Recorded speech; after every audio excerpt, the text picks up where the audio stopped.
Now that we've got needles 1 through 8 already tied off behind the head and connected to the thread cones, let's go ahead and pull them down through the eyes of the needle. First thing you want to do is, if need be, you can move the arm out of the way so that you've got plenty of working room, and just starting from one at a time, or you can do several at once.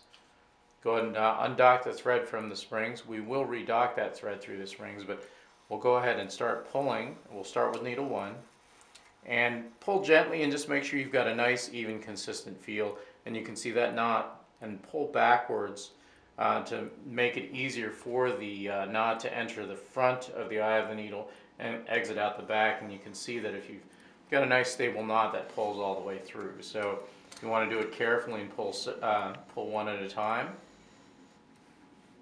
In case one of these threads, they may get caught up in the head somewhere, you can carefully guide that forward and backwards until they're loose. Or in this case, we'll try to be a little bit daring and pull all 3 of these next ones through. And you can see that's working out nicely. I've got a stuck knot here.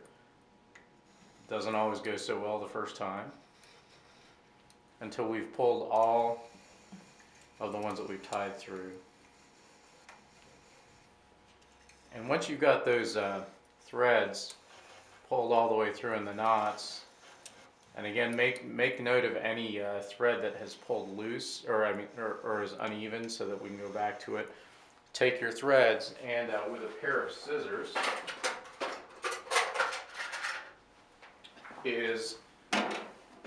you want to prevent any loose thread from hanging underneath the head, so dock it in the spring.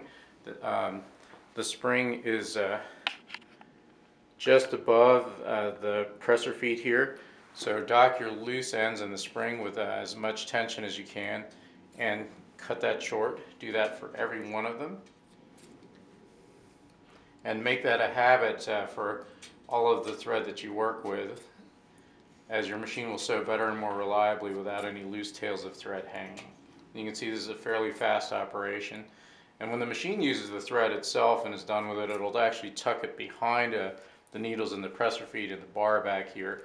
But whenever you're done with it, you go ahead and tuck it into the spring. So now this side of the head is ready to go, and we'll just finish up the other side.